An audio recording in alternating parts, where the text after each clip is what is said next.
What's up? Hey, hello, everyone. Wow. So today we are back going to be talking about Survivor season 44, episode 4. So my name is Rachel, and today I'm here all alone. Alyssa is out sick this week. So everyone in the comments definitely wish her good health and for her to get better soon.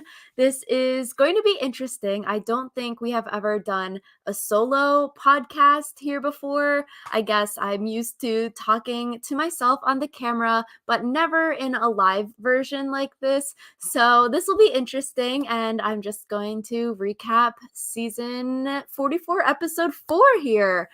So it was a good episode. So is Alyssa, she is missing out here tonight because I thought this was the best episode of the season so far. It was a lot of fun, jam-packed, but like we said last week, oh, haha, we said it as a joke. Okay, this week is just going to be more idol finding and then Shipwheel Island because all the idols were found. And we were sort of correct because what we said last time, this episode, we had a large segment on idols and Shipwheel Island again. So I don't know, Survivor, they're just having a lot of advantages.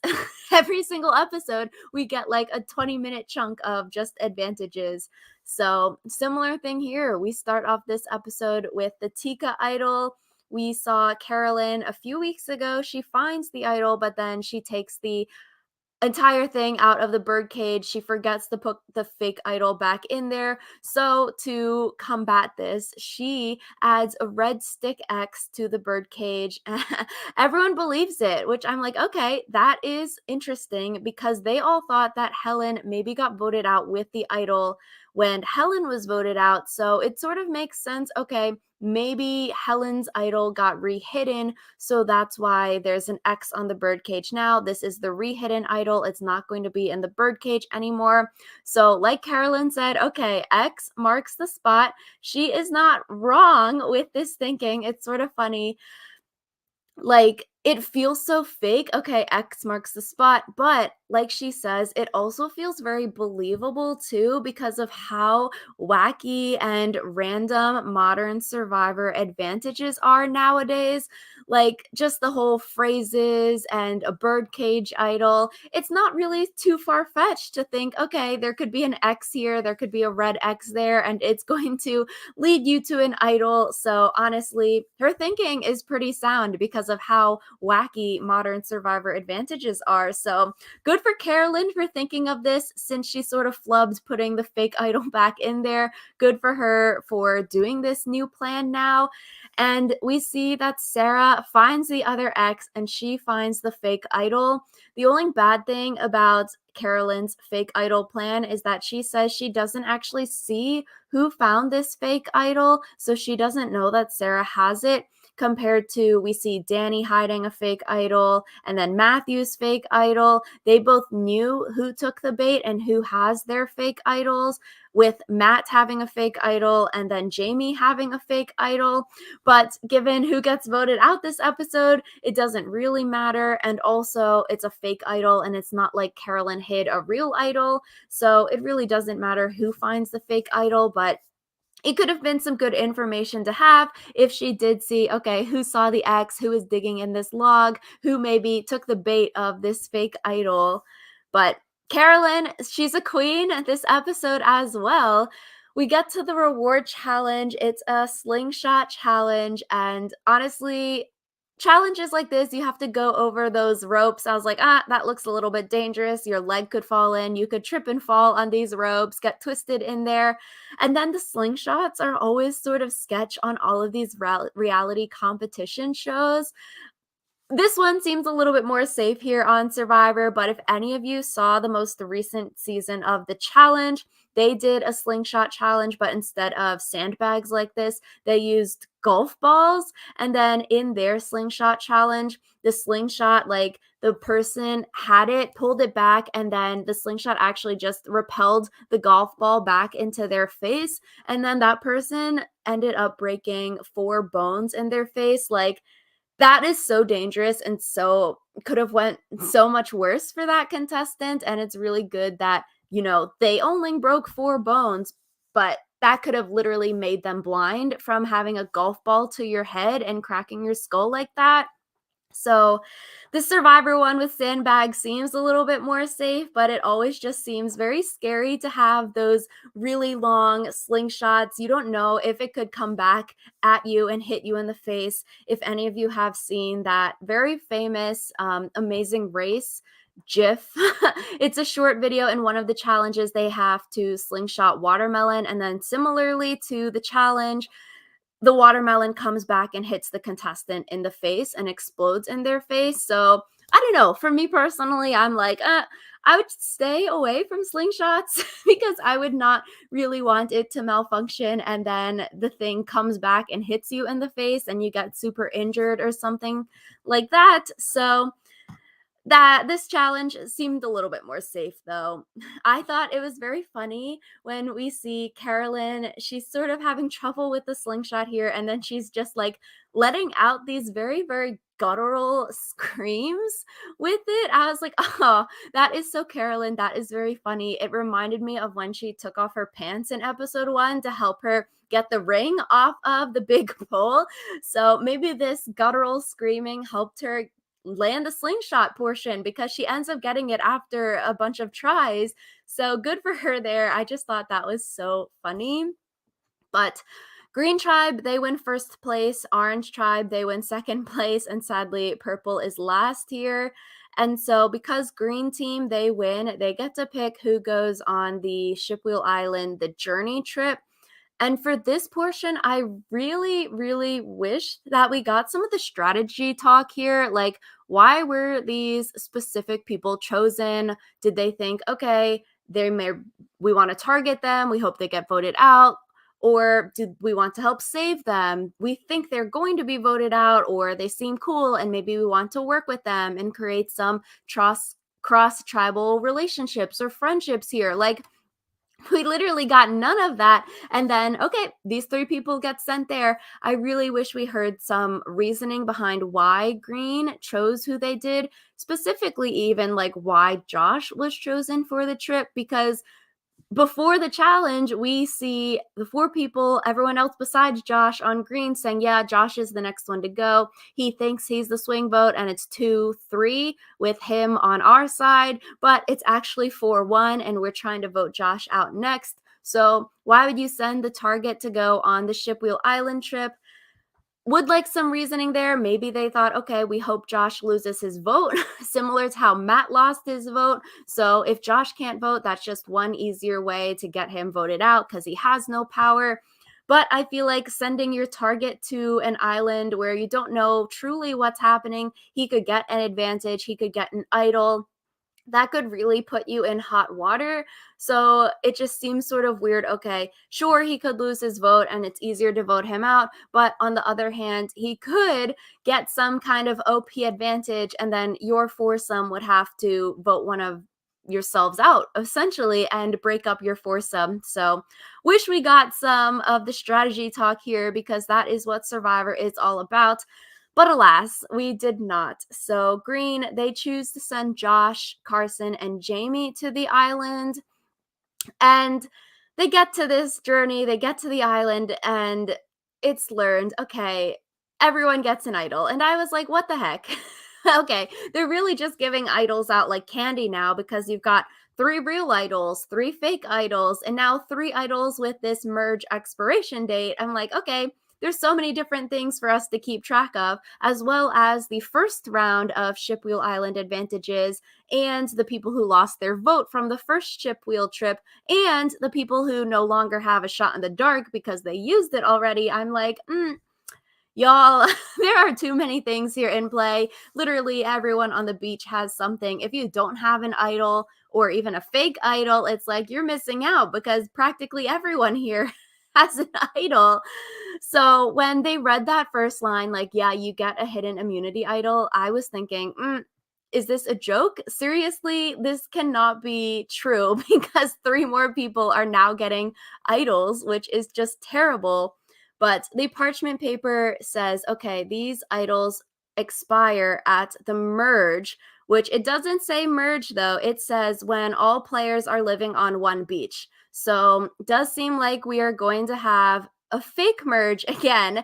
So I wonder if anyone, the three people, Josh, Carson, or Jamie, when they read that, it sent alarm bells off in their head, thinking, okay, it's not really a merge again. Maybe it's not the hourglass twist, or maybe it's something like the hourglass twist again, because that wording there, if you're reading closely and if you have that analytical brain and you're thinking, when all players are living on one beach, it's going to be another fake merge scenario.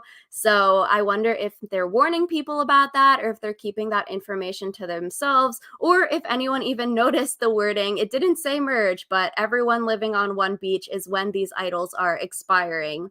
So they're given these idols. Everyone gets an idol here, just like any game show. Someone is winning everything, and they get sent to new tribes. So the parchment says, reach into the bag and you draw a new buff. Here, I do want to know, was this random? Were there 3 buffs in each of the 3 bags, and it was truly random of who could be sent to each tribe?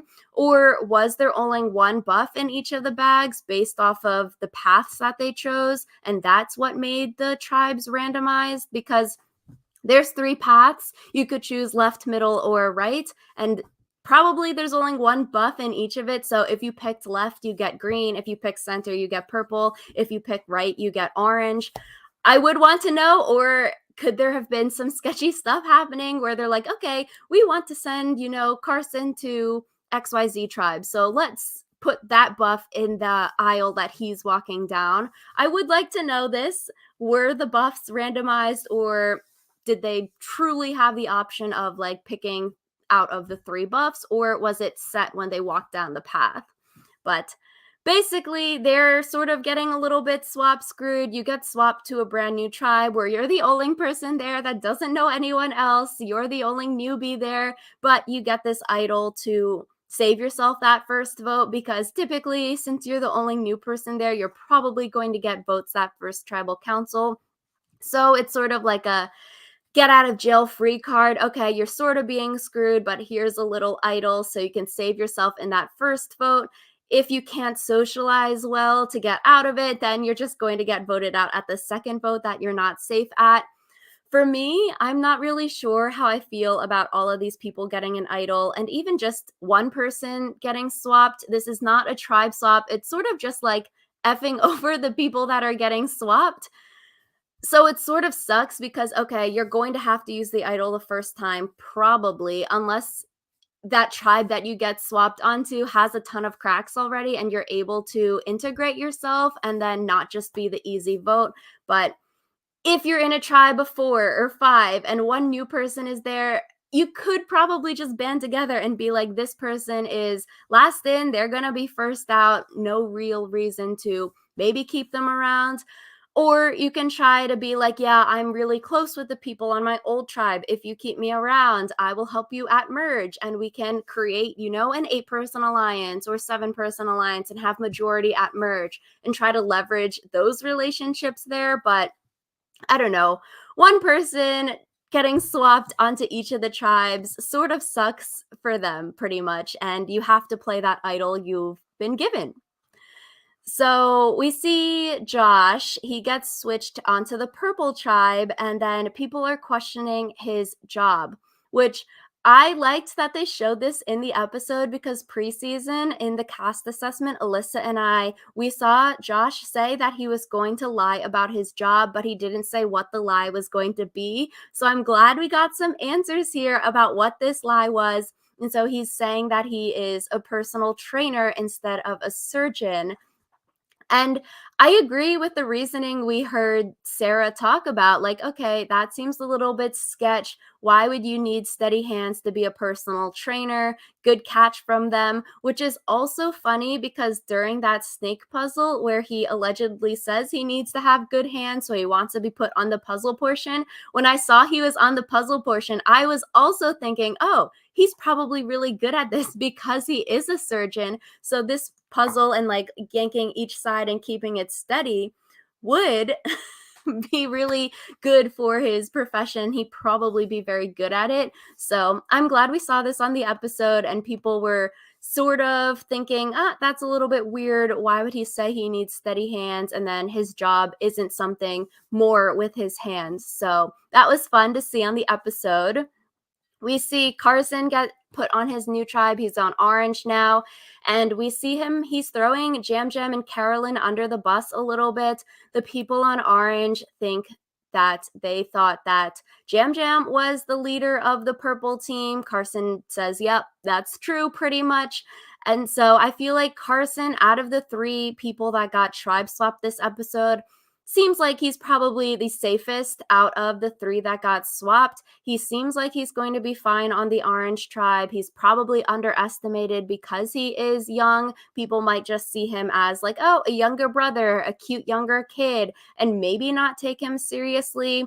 I feel like for the three that did get swapped, we see Josh play the idol this episode. Jamie's probably going to play the idol. If Green goes to tribal, I think Carson would be the one that wouldn't need to play the idol, because people on Orange might not be voting for him. And then we see Jamie, she goes to Green, and they're like, oh, maybe Jamie got something at the island trip. So Danny goes through Jamie's bag, and I'm like, okay, Danny, like, it's fun to see. Danny has been cool so far this season, like him finding the idol, planting the fake one for Matt to find, and then now going through Jamie's bag. I'm like, I like to see it, Danny. He seems like a fun character so far. So this was a fun little sequence here. And I feel like Jamie will probably be in trouble if this tribe goes to tribal council, similar to the foursome just targeting Josh. Okay, Jamie is the new Josh here. Let's just vote her out. But like we've just talked about, Jamie's got this idol, so she's not going anywhere. I do think it would be very, very spicy if Green does go to tribal, because we know as the audience, Jamie has a real idol and the fake idol. So obviously it's going to be split, okay, between Matt and Franny or Danny and Heidi, who is going to go home, who can get Jamie in as the swing vote, or is Jamie going to be the sole person voting because they're trying to, I guess, she blindsides everyone. But I do feel like if it is a potential 2-2 where Matt and Franny and Danny and Heidi need to turn on each other and they're trying to pull Jamie in, I feel like Matt or Franny are probably going to get voted out in that case, because Danny has the real idol and Matt only has a fake idol.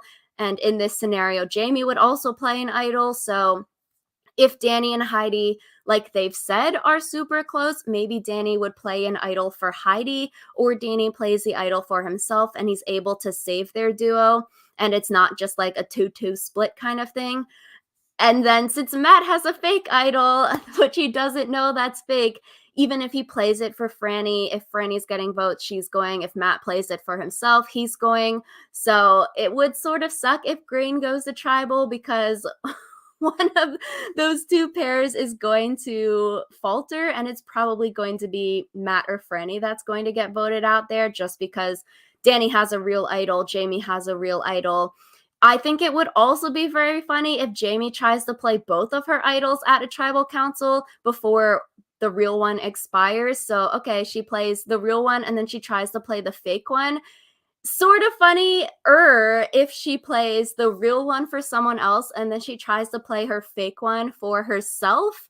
And then Jeff is like, no, sorry, this is a fake one. And then she's like, okay, can I take back what I just did and get the idol that I just played on the other person and play it on myself? Like, what are the rules there? Can you do a little take backsies if you play the real one first and then the fake one second? But since the real one does have an expiration date, she would probably play the real one first. So if she ever does play the fake one, it probably won't be till later in the game. Or if Green goes to tribal twice before merge, Jamie plays the real one and then she plays the fake one and then she gets voted out the second time. It'd just be very, very interesting because Jamie has a real idol and a fake idol. I'm very intrigued to see what is going to happen there. So we get to the immunity challenge. You have to jump off of a tall tower, grab a key, and then go across a balance beam. And there's a manta ray puzzle at the end. Feel like this is a very standard survivor challenge nowadays. They're doing some athletic things and then they do a puzzle at the end of the challenge. I feel like the main things from this challenge, we see Lauren, she's struggling. She wasn't able to jump high enough to get the key. And then Brandon has to go back and do the whole obstacle course again, do the swimming, the jumping.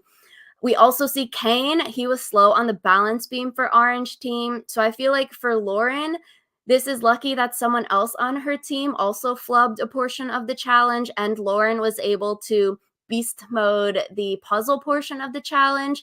Because if not, if Lauren was potentially the weak link and wasn't able to get the key when everyone else was able to get their keys, that could have put a target on her back as being, quote, weaker on the team. But it was good for her that she was able to do the puzzle and get it for her team, and it was also good for her that Kane was slow on the balance beam. I thought the challenge ending was very interesting because the camera panned to Lauren's face a lot. She seemed very emotional, like she was also realizing like, "Yo, this could have been very bad. I could have been targeted if I lost this for my team," but she was able to win it on the puzzle for everyone. So I thought that camera work was very fascinating because it was showing a lot of close up shots of Lauren's face. Heidi and Matt were on the puzzle for Green Team and they win it. They get first place. And then it was super close between Lauren and Carson, and then Sarah and Josh for their puzzles, where after Green wins, Orange gets second, and then Purple, they get last place. So pre-tribal council, we see Jam Jam and Carolyn feuding, where Jam Jam says to Carolyn and Sarah, okay, no offense, Carolyn, but they're all going to think I'm a threat and you're not, Carolyn. So, Carolyn, you're going to be the decoy boot.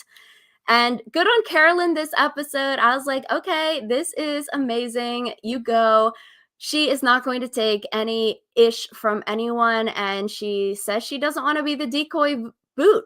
So she's not just going to go with the plan and accept being the decoy boot. I love to see it because I feel like a lot of times we see people, they just accept, okay, yeah, throw my name out there. I can be the decoy boot. I will accept it. And sure, sometimes you have to if your standing on the tribe isn't as good, and maybe you have to take one for the team. So you're accepting being the decoy boot.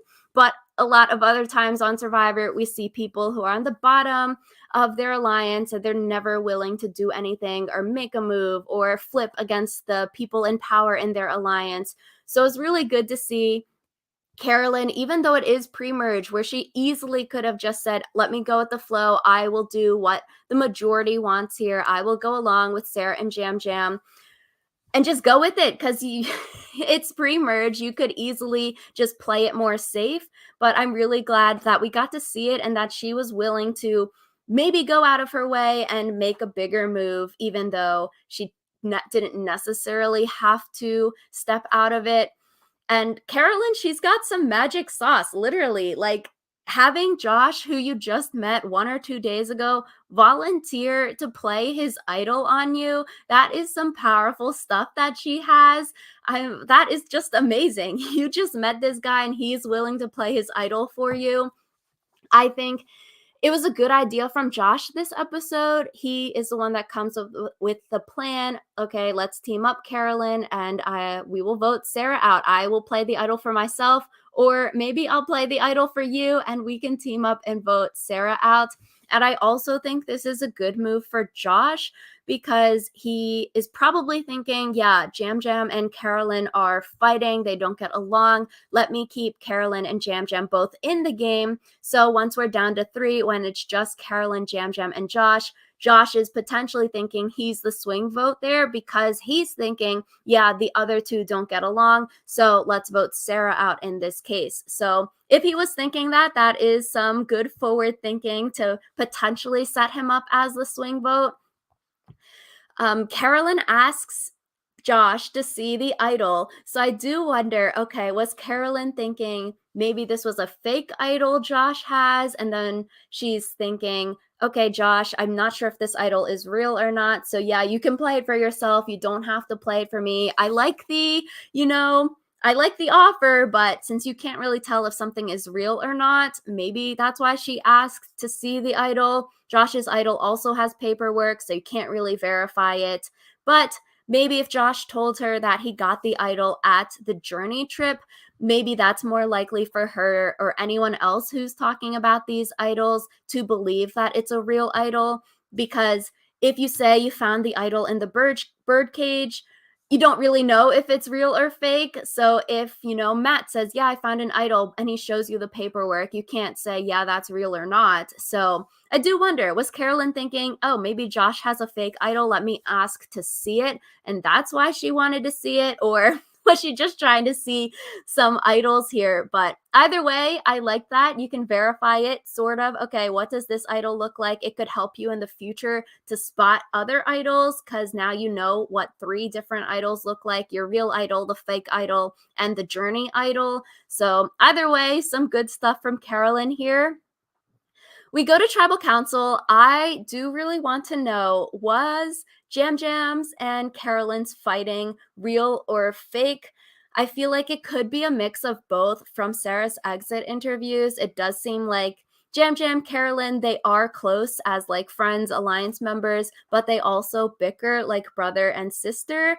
So I feel like their fighting at tribal could be, a mix of some real emotions in there, but also it could be a little bit fake. Like, yeah, we are fighting, but we can make up tomorrow. It's not really like, yeah, we're fighting and I hate you forever. We're never going to work together anymore. But it does seem like they could mend things. And the "I'm Felicia" stuff at tribal council, that was just so golden, so funny. Jam Jam is saying the Felicia meme, which maybe Carolyn hasn't heard of the meme before, maybe Jeff hasn't heard of the meme before, and that's why it gets off into the whole, "Oh, yeah, I'm Felicia" kind of thing. But either way, that was just so funny. I guess another example of like Jam Jam saying something that gets misinterpreted by Carolyn. So he was just saying a meme, and then Carolyn takes it like, "No, you slipped up. You were talking about me. You don't want to work with me anymore." So I would want to know, was this more real or more fake, or a mix of both? And they're just playing it up for the tribal council and for the other people on their team.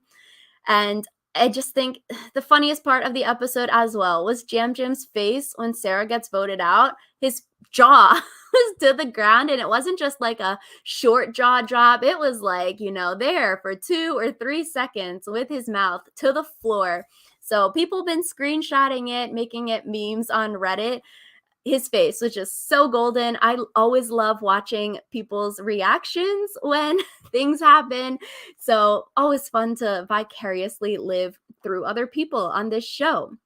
Which, as Sarah gets voted out, we know as the audience, Sarah has this fake idol. We also know as the audience, Sarah has the inheritance advantage, which all of this doesn't really matter because her idol was fake. But in a spot like this, I feel like, okay, you have this idol, you think it's real. So I guess you should probably play it, considering there's only 4 people on the tribe. She was talking in exit interviews. Yeah, she was backing herself. If she played the idol, she would have played the inheritance advantage. Um, Even though Josh played the idol, she didn't play the idol. But I feel like in a 4-person tribe like this, and one person plays an idol, there's only 3 other people left to vote for. I feel like you should rather just play it safe, play the idol, and hope that you can find it the next day, rather than getting voted out with a fake real idol in your pocket. Even though Sarah was saying, yeah, I thought Carolyn and Josh would vote Jam Jam after Josh played the idol. She didn't think that she was getting the votes.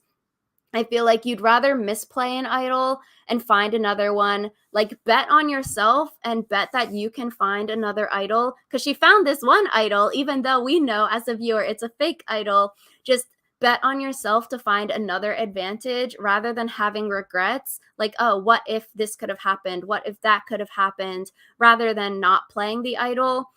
And because we know it's a fake idol, I sort of just wish she played it because I would want to see what Jeff says. Does Jeff say, sorry for you as his new catchphrase and say, no, this idol is fake? Or does he try to trick everyone and be like, okay, this is not a hidden immunity idol? Does he try to do something like that? So I do wish Sarah played the idol because I want to see what Jeff says to the fake idols this season. And does he try to trick people or sort of make it more funny for the camera? But Sarah's last words, she's still talking about having a real idol. So in her exit interview, she was saying she didn't learn that the idol was fake until after the game ended. So I was like, okay, dang, production is just letting all of these people believe that they had a real idol this entire time. You're not telling them right after they get voted out, yeah, sorry, that idol was actually fake. She does the final word, still talking about having a real idol. So that just really gotta suck because to get voted out with a fake idol that you think is real, you're probably kicking yourself so much. And then to learn 2 weeks later, actually, you couldn't have done anything because it was a fake idol. It just so terrible. Production is not telling them when they get voted off, yeah, that was a fake idol. There's no Edge of Extinction or like Redemption Island. So really letting the person know that the idol is fake doesn't have any impact on the game because they're not getting back into it.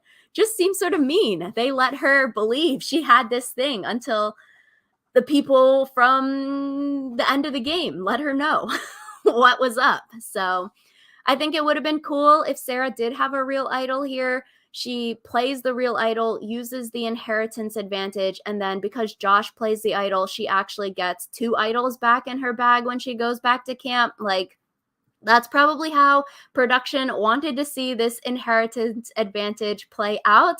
But alas, Sarah didn't even have a real idol. She doesn't play the advantage. But I do think because the advantage went home with no one playing it, it's probably going to show up at Shipwheel Island again, similar to the advantage in Matt's bag, which he didn't get because he lost his vote 2 times. That advantage is probably going to show up at Shipwheel Island. So guess we need them to go back to Shipwheel Island again to see what these advantages are. But I'm excited for next week. Hopefully, in the preview, we saw that Matt potentially could be a medevac. So hopefully, not that is happening and he's okay, even though he's having that arm injury. Hopefully he's not being medevaxed next week. And I do think if Purple goes back to tribal council and it's Carolyn, Jam Jam, and Josh, Carolyn has set herself up very nicely as the swing vote on Purple because it seems like Josh and Jam Jam are going to be feuding. And then Carolyn could pick, okay, do I go with my new buddy Josh and vote out Jam Jam? Or do I go with Jam Jam, who I've been working with this entire time? And do we vote out Josh now because he used the idol? So he is seemingly unprotected going into next week. So good on Carolyn. I think she was the star of this episode with this move, as well as her hiding this fake idol and everything else. And I think she has set herself up quite nicely if Tika goes back to tribal council, which good on her. That's always exciting. She's thinking ahead in the game.